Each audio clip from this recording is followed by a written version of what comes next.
What's up, everybody? Happy Friday. The weekend is upon us. It's been a long week.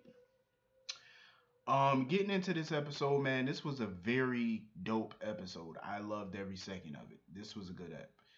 Um, Billy Flynn, Marcy Miller killed it today.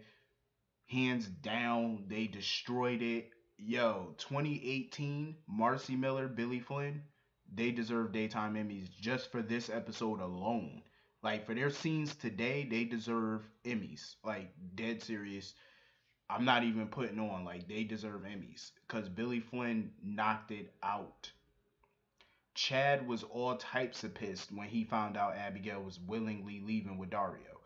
I was pissed because I felt like Abby should have been told Chad about that picture. I understand she didn't want him to know, but it involved him, and had she would have told him about it, he could have been in on this with Andre and Theo. They could have all worked together to, stop Dario. But the fact that you didn't tell him and stuff like that, you made him believe that you would abandon your son again. And Chad just had to be real. Like he had to finally lay the cards all on the table and let her know like how he feel. And the fact that he still love her. He feels like he can't move on because he still, keep thinking about her, what could have been, what should have been, what could be, what should be, everything, it just runs through his mind. That's why he can't fully commit to Gabby because his heart is not with Gabby. His heart is with Abigail. That's who he wants to be with, and he's just so pissed off about how she's willingly trying to leave their son again. This is the second time she would have done that, and he just got so pissed off. He basically told her, "Yo, this scene was so much like with when Chad was laying into Abigail it was like watching Stefano Demira all over again. Like Stefano, Chad used the same words literally that Stefano used to say to people. Like where he told Abigail, "If you leave, we're done. You're dead to me. This time, I want you to stay dead."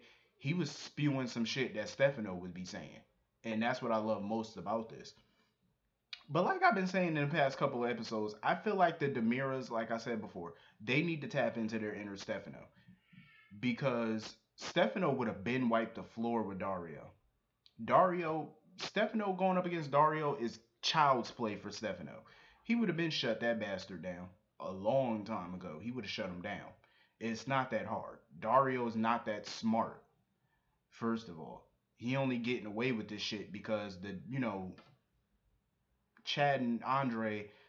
I feel like they're smart, they're manipulative, they're conniving, but they're not Stefano. And you would think after being around Stefano all these years, they would have picked up some shit. Like seriously, they need to get it together quickly because these enemies is gonna be coming out the woodwork, and they need to learn how to shut them down and shut them down quick. Um, so Theo got his computer back from Abe. I'll touch on more of that in a minute, but he ended up deleting the photo from Dario's phone, from the cloud. It's nowhere in sight. There's no more photo. So when Abigail was trying to, figure out how to tell Chad and stuff, that's when somebody in a car was pulling up. Dario ran, and I'm guessing Chad gets hit by the car. Who the fuck is Dario's partner? I want to know who his partner is and who's driving that car. Like they've been hinting at the fact that Dario has a partner. I want to know who's the partner. Um, the Abe and Theo scenes, I love them. I'm just kind of pissed with Theo because why would he want to tell Claire any information about what's going on with Chad? He should not confide in Claire. She's like the last person I would tell anything because I wouldn't trust Claire to cut my grass, honestly. And I'm being totally honest. Like she's just the wrong person to tell your secrets to. Like hell no, I wouldn't trust her. Um, if Theo is going to be working for the Demiras, he needs to learn how to be more discreet. Like seriously, he needs to learn that discretion is key. Why would you be telling you? He know damn well he can't tell his father what's going on. But why would you feel more comfortable telling Claire?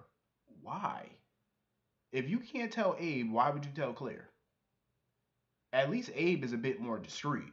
But the problem with Abe is he's more on the law side of things, so I can understand not telling him because number one, he hates the Demirs.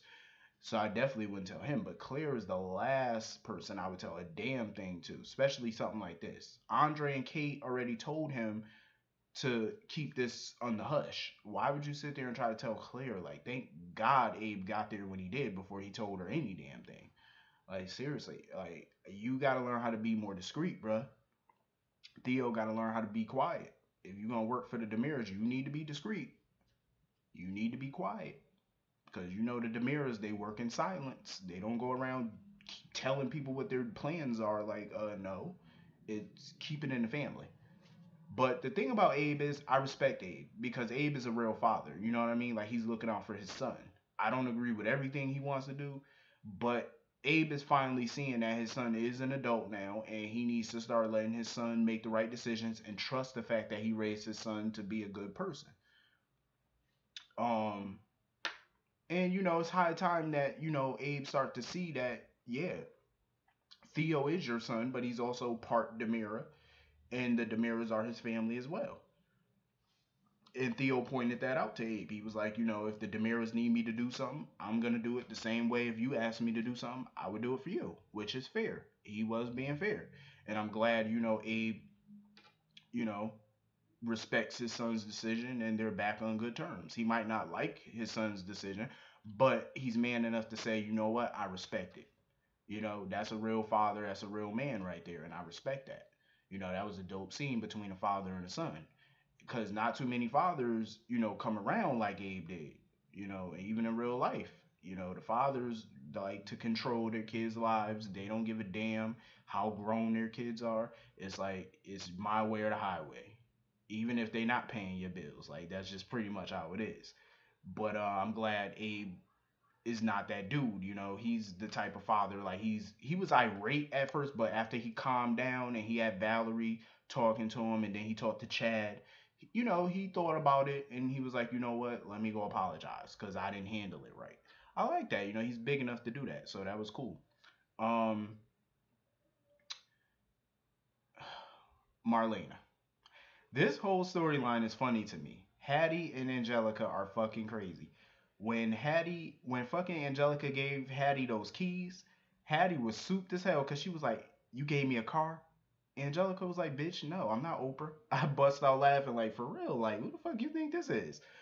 Yeah, Angelica got money, but bitch, she ain't about to buy you no Mercedes Benz. The hell wrong with you? She gave her the key to Marlena's townhouse. So Marlena was talking to Roman and stuff like that about, being lonely and stuff because John is always away on his missions and stuff, and she's lonely, and she respects the fact that he's dedicated to his work, but he made, promises to her regarding their relationship. And I feel like John and Marlena are at that age now where they should be retiring and spending more time together. Like they're at that age. I mean, they're 70 years old. Like you're at that age now where you need to slow down in your work life and start making more time for romance. So she went home. She got the strawberries, the whipped cream, champagne. She got the mood right. She in her little negligee, with her robe on. She setting the mood for when John get home. And Marlena, let me tell you something. For a 70-year-old lady, I think she about 70 now, or close to 70. But for a woman in her age bracket, let me tell you, Marlena is fine. That woman is fine. I'm talking about like wine.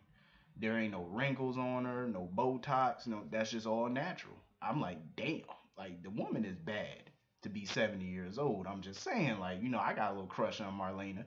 The woman is sexy. What can I say? John is crazy as hell not to come home to that every night. You worried about a mission. I'd be worried about getting home to that. You know what I mean? Like, come on, bruh. John, you slipping. You slipping, John. Don't let that get away. And she got the strawberries in the. Ooh. If I was in that room with Marlena, what we would be doing with them strawberries and whipped cream would be criminal. I'm just saying, like, the woman is bad. Yeah, I got a crush on older ladies. What can I say? I like them. But I just have to say it one more time, and the woman is fine with a capital F. She put the "ein" in fine. Telling you. But anyway, she's setting the mood. She hears somebody come in the door. She's assuming it's John. But in reality, it's that damn Hattie. Hattie is coming to take over Marlena's life. Lord have mercy. Uh, Angelica, she already got reservations about letting Hattie do this because she already don't trust Hattie. Because you know, once Hattie get around Roman, it's a wrap. She just gonna let the whole plan fall to hell. Um, so Angelica better keep a close eye on Hattie because you know Hattie, she's little, couple screws loose. Same with short of a picnic. But this plan is I could this storyline is definitely gonna be hilarious. With Hattie pretending to be Marlena, this is gonna be some funny shit. But anyway, Roman was basically talking to Joey or whatever because Joey feels guilty about what he did to Ava or whatever. So you mean to tell me everybody in the town know what he did to Ava? Roman pretty much know. Hell, even Claire know. So all these people know what really happened to Ava, and they're covering it up. So pretty much half that town need to be going to prison because they all know what the hell happened and they ain't saying shit. I guess they're not doing this boy no favors. Like seriously, you don't see the guilt that he's feeling. Even he said he went to therapy and stuff, and he still feel like that ain't working. Like they're not doing this kid no favors to be holding a secret like that. That you murdered somebody, like you're not doing him any type of favor. Like you're hindering him more than you're helping him. But I understand that they want to protect him because they didn't want him to go to prison. I get it. Most definitely, I get it. Hopefully Roman can, talk to him and, you know, try to help him somehow, some way. But anyway, Steve and Kayla are trying to like talk to Shelly or whatever, and they're just basically trying to figure out if she has something to do with what happened with the patients and trying to screw over Kayla. Shelly pretty much told them that she would never jeopardize patient care, and she said that she doesn't hate Kayla. She was just saying that, you know, her and Kayla have different personalities and sometimes their personalities clash. But she says she actually does respect Kayla. She likes Kayla and she feels like she wants the hospital to keep Kayla, because she's a damn good doctor. So they're still trying to figure out since it ain't Shelly, it got to be somebody else.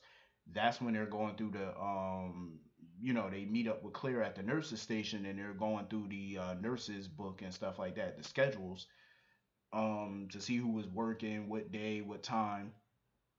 And that's when Claire and Trip were talking, and Trip just blurted out how everybody thinks Kayla's a saint and she's not, and that's when Steve overheard it, and it kind of rung a bell. The flashlight pretty much went on. The light bulb went off in his head. So Trip goes to look at the schedules, and he asks, Steve was asking Claire all these questions and stuff like that, and Claire let it slip that you know, Trip is always at the hospital, even on his days off. When Kayla's not there, he's always at the nurse's station. So now Steve is starting to suspect his son now. He's really starting to suspect him. And it's about damn time because I'm ready for this shit to be over with and him finding out the truth about his little bastard son. I mean, I can't blame Trip though for feeling the way he felt because he's been jerked around ever since he came to that town. All he wanted to know was what happened to his mother. And they've been lying to him on more than one occasion. Like, so he has a right to be angry, but I just think that he's fucked up for jeopardizing innocent people's lives the way that he's doing just to get back at Kayla. I feel like that's not the way to go. Like I'm all for getting revenge on somebody, but there's a right way and a wrong way to do it. And he's doing it the wrong way. And hopefully Steve can set his little ass straight. But I hope that they finally, tell the truth about what happened with Joey, and because I feel like Joey is not gonna get the help that he needs if they keep on lying for him and covering up for him. Like you gotta just let the chips fall where they may. It is what it is. But overall, this was a dope episode. I thoroughly enjoyed this episode. I hope all of you guys did, and I hope you enjoyed this review. I enjoyed doing it. And I hope you all have a wonderful weekend and I will see you all later. Have a great day. See you later. Peace.